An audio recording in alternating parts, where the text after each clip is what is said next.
गुरुजी सुलेखा को उस खिलौने की दुकान से उठा कर लेकर अपने साथ आश्रम लेकर आ गए थे। जब सुलेखा की उम्र महज 2 वर्ष की थी, वह धीरे धीरे सबकी लाडली हो गई थी। आश्रम में सब अपनेपन और मिलजुल कर रहते थे। वहाँ किसी से कभी भी किसी प्रकार का भेदभाव नहीं किया जाता था और साथ ही साथ इनके लालन पालन के साथ गुरुजी इनको दूसरी विद्याओं का भी ज्ञान देते थे, ताकि कभी यह बच्चे किसी भी चीज में पीछे ना रहे। समय का चक्र चलते जा रहा था। अब धीरे धीरे अनाथ आश्रम के सारे बच्चे बड़े हो गए। सब बच्चों में आपसी प्रेम था और एक दूसरे को वे सब भाई बहन की तरह ही मानते थे। लेकिन पूर्वक इन सब से थोड़ा हटकर था। वह सुलेखा को कभी बहन की नज़र से नहीं देखता था और न ही उसने सुलेखा को कभी बहन माना। जब भी रक्षाबंधन का त्योहार आता तो पूर्वक कभी भी अनाथ आश्रम में मौजूद नहीं रहता था, क्योंकि कहीं सुलेखा उसे राखी ना बांधे। यही सोचकर रक्षाबंधन के दिन कभी भी आश्रम में पूर्वक नहीं रहा, क्योंकि वह सुलेखा से बहुत प्रेम करता था। लेकिन उसे पता थी कि अगर आश्रम में यह बात किसी को भी या गुरुजी को भी पता चली तो किसी को भी यह बात ठीक नहीं लगेगी, इसलिए उसने यह बात कभी किसी को नहीं बताई। एक दिन पूर्वक मौका पाते ही सुलेखा से अपने मन की बात कह देता है। तब सुलेखा उसकी बात सुनकर थोड़ी अचंभित होती है और उसके इस प्रस्ताव को ठुकरा देती है।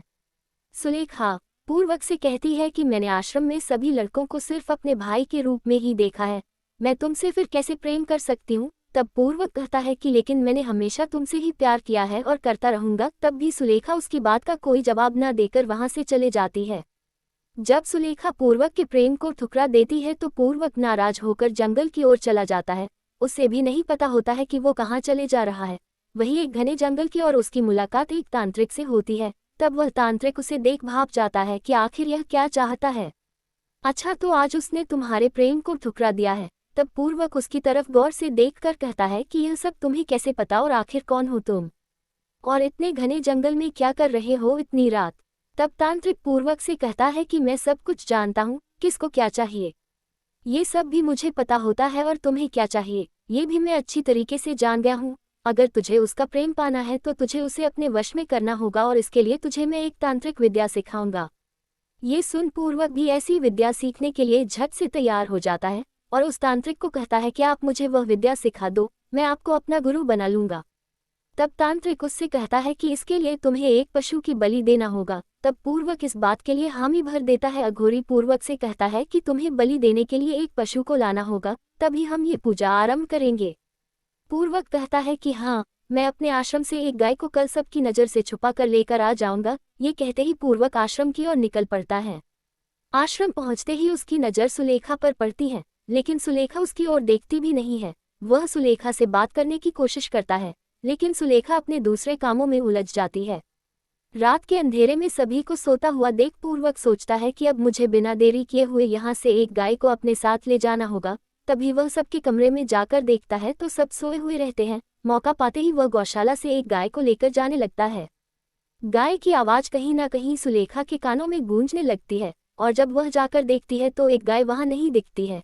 तब पूर्वक के कमरे में जाकर देखती है तो पूर्वक भी वह वहाँ नहीं दिखता है। अब उसे कुछ कुछ समझ में आने लगता है।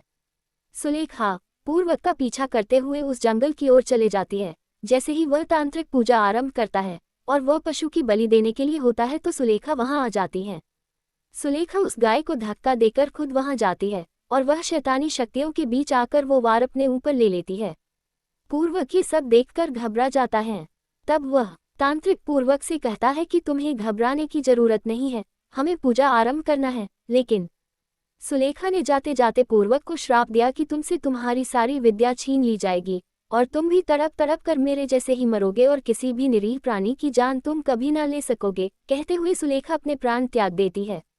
तब तांत्रिक पूर्वक से कहता है कि तुम इन सब बातों की ओर ध्यान मत दो, तुम तांत्रिक विद्या सीखो। लेकिन गुरुजी से ये सब कहाँ छिपने वाला था। जब पूर्वक आश्रम की ओर जाता है तो शांत शांत रहता है, लेकिन गुरुजी को सुलेखा के बारे में कुछ नहीं बताता है।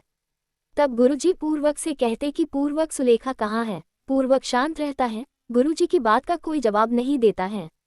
अब गुरुजी गुस्से में कहते हैं कि सुलेखा कहाँ है। तब पूर्वक कहता है कि सुलेखा अब इस दुनिया में नहीं रही, उसने अपने प्राण त्याग दिए। गुरुजी कहते हैं कि छिपा तो मुझसे कुछ भी नहीं था, लेकिन मैं तुम्हारे मुंह से जानना चाहता था, क्या किसी का प्रेम पाने के लिए तांत्रिक विद्या सीखी जाती है? अगर मुझे पता होता कि तुम ऐसे हो तो मैं कभी तुम्हें अपना शिष्य नहीं बनाता और कभी भी तुम्हें मैं दैवीय शक्ति का ज्ञान नहीं देता। इसका अंजाम तो तुम्हें भुगतना ही पड़ेगा। अब पूर्वक को गुरुजी कौन सी सजा देंगे? पूर्वक, तुम प्रेम का असली मतलब समझते नहीं हो। अगर तुम प्रेम का असली मतलब समझते तो तुम्हें तांत्रिक विद्या कभी भी किसी को पाने के लिए नहीं सीखना पड़ता। प्रेम का दार्शनिक पक्ष प्रेम पनपता है तो अहंकार टूटता है, अहंकार टूटने से सत्य का जन्म होता है। ये स्थिति तो बहुत ऊपर की है। यदि हम लोग प्रेम में श्रद्धा मिला लें तो प्रेम भक्ति बन जाता है, जो लोग परलोक दोनों के लिए ही कल्याणकारी है। इसलिए प्रेम करना बुरी बात नहीं है, लेकिन उसे जबरदस्ती प्राप्त करना गलत है। सच्चा प्रेम वही है जो कभी बढ़ता या घटता नहीं है। मान देने वाले के प्रति राग नहीं होता, नहीं अपमान करने वाले के प्रति द्वेष होता है। ऐसे प्रेम से दुनिया निर्दोष दिखाई देती है। ये प्रेम मनुष्य के रूप में भगवान का अनुभव करवाता है। किसी का प्रेम पाना तांत्रिक विद्या से सीखकर प्राप्त किया जाता है। क्या ये कहाँ तक सही है? तुम्हें क्या लगता है कि किसी का प्रेम पाना इतना आसान होता है? मैंने सुलेखा को महज वह जब 2 वर्ष की थी और उसके पिताजी ने उसे खिलौने की दुकान पर छोड़कर वहां से चले गए थे, सिर्फ इसलिए कि उनके घर तीसरी भी पुत्री का ही जन्म हुआ था और उन्हें वह बोझ लगने लगी थी। और यह सब देख और मेरे सामने की यह घटना थी, क्योंकि मैं उस समय वहीं मौजूद होकर यह सब देखा रहा था। लेकिन आज मुझे अफसोस है कि मैं अपनी बच्ची को तुझ जैसे निर्मोही इंसान से बचा नहीं पाया। शायद होनी को कोई नहीं टाल सकता, इसलिए शायद आज मैं सुलेखा को नहीं बचा पाया। अरे निर्मोही इंसान, तुझे याद है ना, एक बार तू एक ऐसी ही लड़की को अपने प्यार के जाल में फंसाना चाहता था जिसका नाम लक्षणा था, और उसने तेरा क्या हाल किया था? क्या उस बात को भूल गया है? लक्षणा को कॉलेज से घर जाते हुए देख तुम उस पर मोहित हो गए थे और तुम उसे अपने काबू में करना चाहते थे, तुम्हें सिखाई हुई विद्या से। लेकिन तब तुम्हें पता नहीं था कि आखिर लक्षणा कौन है और उसकी क्या शक्ति है, और तुम उसे अपने मोहपाश में बांधना चाहते थे और उसे एक मामूली सी लड़की समझ बैठे थे। लक्षणा को एक मामूली लड़की ही समझना तुम्हारी भूल थी, क्योंकि इस सदी में नागलोक की विशेष कृपा प्राप्त करने वाली उन महान विभूतियों में से एक है लक्षणा। और हर समय ये समझ लेना कि कोई भी लड़की मोहपाश में इतनी आसानी से बंध जाए, ये बेवकूफ़ी के अलावा कुछ नहीं है। तुम्हारे जैसे कितने ही दुराचारियों ने उज्ज्वल शक्तियों को उभरने से पहले ही नष्ट कर देने का प्रयास सदियों से किया है। जब तुमने लक्षणा को अपने मन की बात बताई थी और लक्षणा ने तुम्हारे प्रेम को ठुकरा दिया था, तब तुम अपनी विद्या शक्तियों से उसे प्राप्त करना चाहते थे, लेकिन उन शक्तियों का दांव तुम पर ही उल्टा पड़ गया था। तब भी तुम्हारी अकल ठिकाने नहीं आई थी। जो तुमने सुलेखा के साथ ऐसा किया, उस समय तो मैंने तुम्हें माफ कर दिया था। काश कि उस समय ही तुम्हें तुम्हारी गलती की सजा तुम्हें दे दी होती तो शायद आज तुम सुलेखा के साथ ऐसा काम नहीं करते। तुम्हें उस समय लक्षणा ने चेतावनी भी दी थी कि आगे कभी किसी लड़की के साथ ऐसा मत करना, नहीं तो इसका अंजाम बहुत बुरा होगा। लेकिन तुम्हें क्या लगता है कि सारी लड़कियां कठपुतली होती तुम्हारे इशारे पर चलेगी? जो काम तुम लक्षणा के साथ नहीं कर सके, वही काम तुमने अब सुलेखा के साथ किया, और वह देखो आज वह एक पशु को बचाने के लिए उसने अपनी ही प्राणों की बलि दे दी। अरे निर्मोही, अब भी तेरे कुछ समझ में नहीं आया? उस मासूम बच्ची ने आखिर तेरा क्या बिगाड़ा था? एक पशु की जान बचाने के लिए जब वो अपनी जान दे सकती है तो वह कुछ भी कर सकती। गुरुजी कहते हैं कि किसी स्त्री के श्राप से बच पाना तो नामुमकिन है। तब पूर्वक गुरुजी से माफ़ी मांगते हुए कहता कि गुरुजी मुझे माफ़ कर दो, मुझसे गलती हो गई, अब मैं कभी ऐसा काम नहीं करूँगा। तब गुरुजी कहते हैं कि मैं कौन होता हूँ तुझे बचाने वाला? तू खुद अब सुलेखा के दिए हुए श्राप से नहीं बच पाएगा। तू देख रहा है ना वहाँ पर जो हवन कुंड है? गुरुजी वही हवन कुंड में अग्नि जलाते हैं और बैठकर मंत्रोच्चार का आह्वान करना शुरू करते हैं। जैसे जैसे वे मंत्र का उपचार करते हैं, धीरे धीरे पूर्वक की शक्तियाँ उस अग्निकुंड में भस्म होते जाती है और वह कमजोर पड़ते जाता है और उसके शरीर में एक अग्नि की ज्वाला जैसी तड़प उसे महसूस होने लगती है और वह निढाल होकर वहीं गिर जाता है और गुरुजी से माफ़ी मांगने लगता कि गुरुजी मुझे माफ़ कर दो। गुरुजी कहते हैं कि माफ़ी के लायक तो तू है ही नहीं, तुझे अपना शिष्य बनाकर मुझे आज अपने आप पर शर्म आ रही है। क्यों मैंने तुझे शिष्य बनाया? उस दिन जब चाय बनाने के लिए भट्टी नहीं जलने पर तुझे तेरा मालिक पीट रहा था, उसी दिन मैं तुझे यहाँ अपने आश्रम में दया करके लाया और आज तूने ही मेरी एक बच्ची को मौत के घाट उतार दिया। तो ऐसे इंसान को इस दुनिया में रहने का हक नहीं है। अगर तू जिंदा रहा तो पता नहीं तू आगे और कितनी लड़कियों की जिंदगी बर्बाद कर सकता है। इसलिए तुझे भी सुलेखा की तरह ही तड़प तड़प कर इस अग्निकुंड में अपनी शक्ति को त्याग कर तुझे भी अपने प्राण को त्यागना होगा। अरे निर्मोही इंसान, मेरी दी हुई शक्तियों का गलत प्रयोग किया तूने। अगर सुलेखा ने तेरा प्रेम ठुकरा दिया था, बस इसी बात का गुस्सा लेने के लिए तू तांत्रिक विद्या सीख रहा था। मेरी गलती का प्रायश्चित कुछ नहीं है, कहते हुए गुरुजी मंत्र उपचार करने लगे और पूर्वक वही जोर जोर से तड़पने लगा और उसने अपने प्राण त्याग दिए। गुरुजी और आश्रम के अन्य लोग ने सुलेखा के शव को लाकर उसका अंतिम संस्कार किया और गुरुजी ने सुलेखा से मन ही मन में माफी मांगी कि मुझे माफ कर देना मेरी बच्ची, मैं तुम्हें बचा नहीं पाया इस निर्मोही इंसान से। आज तुमने हमारे ही आश्रम की एक गाय को अपनी खुद की बलि देकर बचाया है मेरी बच्ची। इससे बड़ा उदाहरण आज इस समाज में और क्या हो सकता है। अगर सबकी सोच तुम्हारे जैसे ही होने लग जाए तो कोई भी प्राणी की बलि देने की हिम्मत किसी में नहीं होगी। कहते हुए गुरुजी की आंखों से आंसू बहने लगे। बढ़ती उम्र के साथ लक्षणा की सुषुप्त शक्तियां धीरे धीरे जागृत होने लगी, जिसका एहसास प्रत्यक्ष या अप्रत्यक्ष रूप से उसे भी होने लगा था, लेकिन उन्हें वह महज इत्तफाक समझकर अभी तक टालते आ रही थी। लेकिन कदम की सवारी के बाद जब संपूर्ण ब्रह्मांड का चक्कर लगाकर वह वापस मंदिर में लौटी, तब से उसका मन वास्तविक शक्तियों को लेकर और भी व्यग्र हो उठा। उसके सवालों के जवाब सही रूप में नहीं मिल पा रहे थे। लक्षणा जान चुकी थी कि अब उनके सवालों के जवाब शायद आचार्य चित्रसेन जी ही दे पाएंगे, क्योंकि कदम जैसे चमत्कारी अश्व को पुकारने और उसे आदेश देने वाला कोई सामान्य व्यक्ति नहीं हो सकता। ये सोचकर लक्षणा निकल पड़ी अपने सवालों की खोज में और सीधे पहुंची आचार्य चित्रसेन जी के पास। लेकिन क्या करे और क्या पूछे?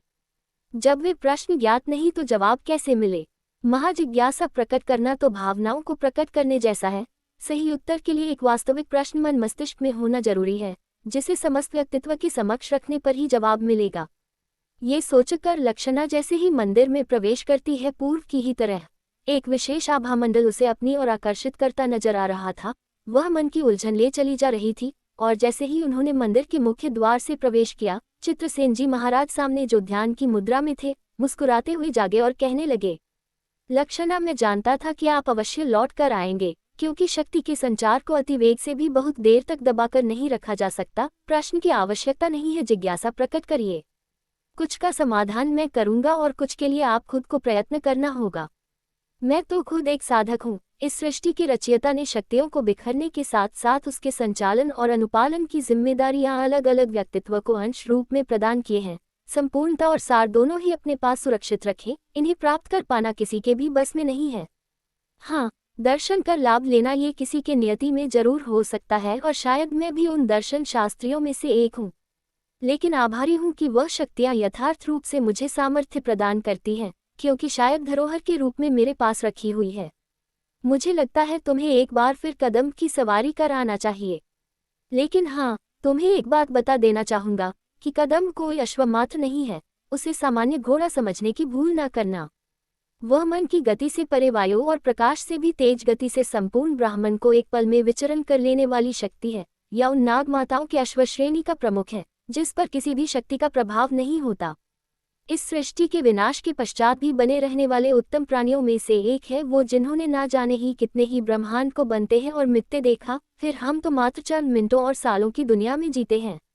यदि उसे प्रणाम कर उसकी सवारी करते समय किसी प्रश्न का जवाब भी पूछना चाहो तो संपूर्ण सवालों के जवाब देने में भी सक्षम है। हाँ, एक बात और, कदम मुझसे कई ज्यादा तुम्हारी बात मानेगा, क्योंकि तुम्हारे भीतर नागमाता की शक्ति निहित है। यहाँ ही नहीं, संसार के जिस कोने से आज उसे पुकारोगे वह तुरंत प्रकट हो जाएगा, बिना कोई समय और स्थान को देखें। क्योंकि जैसा कि मैंने पहले ही कहा था कि उन्हें संसार की कोई भी शक्ति, चाहे वह असुरी, ईश्वरीय, यक्ष, गंधर्व, नागशक्ति या अन्य कोई पराशक्ति ही क्यों ना हो, किसी की भी सीमाओं के बंधन से मुक्त है वह। ना उसे आने जाने से कोई रोक सकता है और ना ही कोई गलती से भी उसके ऊपर कोई शक्ति प्रहार कर सकता है। जो भी ये दुस्साहस करेगा, खुद उसकी शक्ति ही उसका ही नाश कर देगी। इसलिए मैं चाहूंगा कि आप खुद कदम का स्मरण करें। मंदिर के दक्षिण और बने हुए दिए की आकृति के पास जाकर उसे पुकारे, क्योंकि वह स्थान ही उसकी पुकार के लिए उत्तम है। कहते हुए उन्होंने दक्षिण द्वार की ओर इशारा किया और बोले, जहां आवश्यकता हो आप मेरा भी स्मरण कर मुझे प्रत्यक्ष रूप से बुला सकते हो। आचार्य चित्रसेन जी की यह बात सुन लक्षणा मंदिर के दक्षिण द्वार की ओर प्रवेश करती है और उस देह के पास ध्यान की मुद्रा में बैठकर कदम अश्व का मन ही मन स्मरण करती है। कुछ ही समय में कदम मंदिर के दक्षिण द्वार, जहां लक्षणा कदम का स्मरण कर रही थी, लक्षणा के सामने उपस्थित होता है। लक्षणा कदम को प्रणाम करती है। चूंकि कदम हम मनुष्य की तरह बोलने की भी शक्ति रखता था।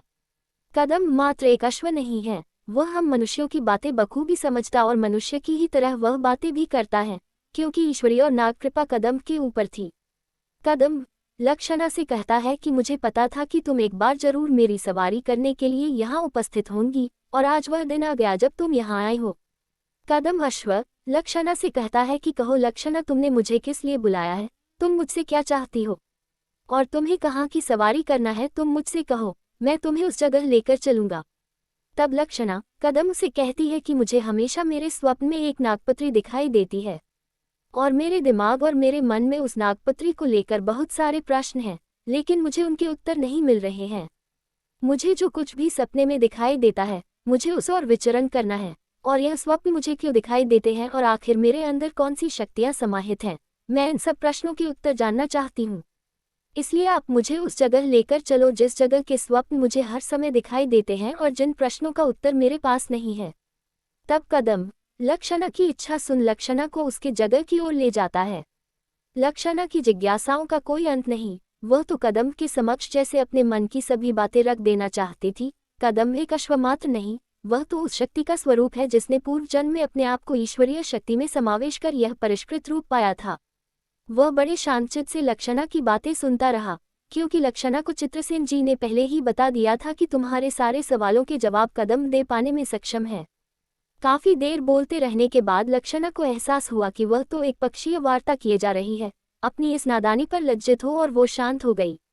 तब कदम अश्व ने शांतचित्त होकर सबसे पहले लक्षणा को मन नियंत्रण की कला सीखने की सलाह दी और कहा, लक्षणा बेशक तुम्हारा स्वप्न एक दिव्य स्वप्न है, और अगर जानकारी के अनुसार कहूँ तो ये स्थिति यथावत तुम्हारे स्वप्न की तरह क्षीर सागर की गहराइयों में जहाँ स्वरूप जगत के पालनकर्ता विष्णु जी नागसया पर विश्राम करते हैं, उसके ठीक नीचे क्षीर सागर के केंद्र बिंदु पर एक गुप्त सागर भी है, जहाँ जल उच्च दाब और माया के प्रभाव से ऐसा नजर आता है जैसे किसी कांच के पात्र में स्थिर हो गया। उस स्थान के पहरे अनेकों अदृश्य शक्तियां और उसके भीतर तुम्हारे ही स्वप्न में देखे जाने वाली नागपत्री संरक्षित करके रखी है, जिसे भगवान ब्रह्मा ने कवच, विष्णु ने माया और जिसके लेखक का कार्य स्वयं नाग कन्याओं ने अपने पिता भगवान शिव की आराधना और शिक्षण से किया है। प्रथम गुरु शिव के मुख से निकली हुई वाणी जो बहुत कम शब्दों में है, समस्त वेद पुराणों और समस्त विद्याओं और गुप्त रहस्यों का सार है। चूंकि यह पत्री उन नाग कन्याओं के द्वारा लिखी गई थी, इसलिए उसे नागपत्री नाम दिया गया है।